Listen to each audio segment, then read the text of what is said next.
In the competitive YouTube landscape, growth can be challenging. Organic growth is strong, but sometimes you need extra help. That's where Google Ads comes in. I set up a Google Ads campaign targeting specific demographics and YouTube behavior to promote videos that could potentially go viral.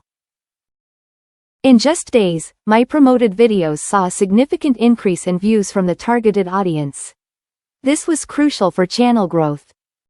Engagement levels exploded as Google Ads directed my videos to users likely to interact, helping elevate my content in YouTube's algorithm.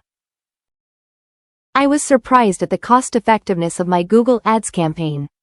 A small budget produced impressive results thanks to precise ad spend control. Promoting videos via Google Ads improved my SEO, boosting rankings on YouTube and Google search, leading to continued organic growth post-campaign. I learned the importance of consistency. Running Google Ads once isn't enough for sustainable growth. Regular investment is essential. Overall, using Google Ads was transformative for my YouTube channel. It fast-tracked growth and expanded my audience effectively.